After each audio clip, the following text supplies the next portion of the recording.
to change the thought from notice me, to what Lao Tzu calls living in obscurity, becoming more obscure. We live in a celebrity-obsessed world, don't we? Look at me. Notice me. The Tao teaches something completely the opposite.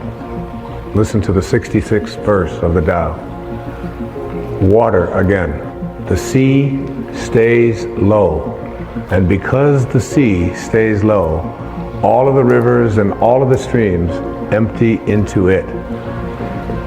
Because it stays humble, because it stays in that place of just allowing everything to come to you. He was trying to teach us the important lesson of letting what we know is coming come to us. Verse 66 of the Tao. Why is the sea king of 100 streams? Because it lies below them. Humility gives it its power. That's a very important principle to understand, and I live on the ocean, right next to it. It's my front yard. And always I watch it to learn something from this thing called the ocean, which is the most powerful source of life that we have on the planet. Without it, there's no life on this planet. And because it stays low, so what does this have to say to us? Do you have the capacity to get past that ego need to always be saying, notice me, look how important I am? I mean, there's been a proliferation of this lately with this celebrity silly stuff, isn't it? I mean, CNN is doing, full hour shows on silly little things about what happened to this particular celebrity or what happened to that celebrity, and the celebrity's never even done anything. And it's there's all of this talk about it, and all of the new magazines. I mean, and you go through an airport and you look on the newsstand, and all the same photos, just with different magazines. I don't even know what the names of all of them are, but there's like this huge market now that we have for people to get into a state of notice me, notice me, notice me. And how much do we train our young people, particularly in our schools and so on, that the one who is the star is the one who gets the most attention.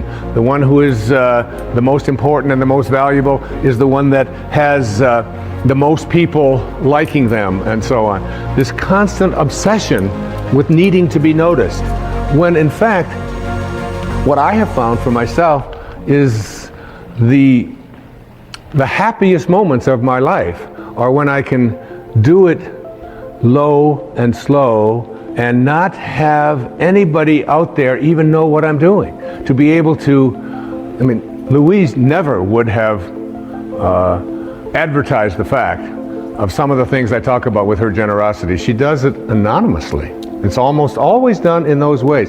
No, look at me, look and notice me, how important I am, and so on.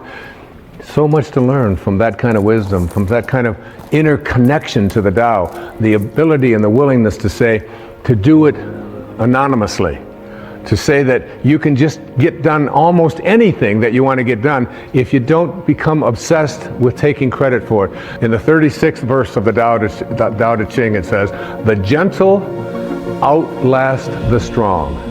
The obscure outlast the obvious." Try to become a little more obscure, a little less interfering, a little less notice me, a little less, one of the specific kinds of things that you can do is just as you're about, when somebody else is talking, just as you're about to interject what you've been thinking about for the whole time, waiting for them to stop talking, just stop, to bite your tongue and say, tell me more. Or, that's very interesting. I have never heard that point of view before. Even if they totally, completely disagree with everything that you stand for, to be willing to listen, to be able to stop. Practice it. I practiced it when I did these verses of the Tao. I practiced it every single day while I was working on that. Just staying obscure. And for me, that's not always so easy because of just being recognized wherever I go. And if I saw someone who was about to recognize me, I would just put my head down. I would just walk a little bit past them like something. Right now, I just want to be anonymous. Right now, I want to be obscure. The Tao says, storms always end. Verse 23, fierce winds don't blow all morning. A downpour of rain doesn't last all day. Who does this?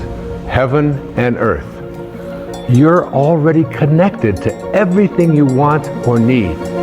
It will come to you at the exact perfect time, as the rivers and the streams come to the ocean at the perfect time and place. You gotta trust.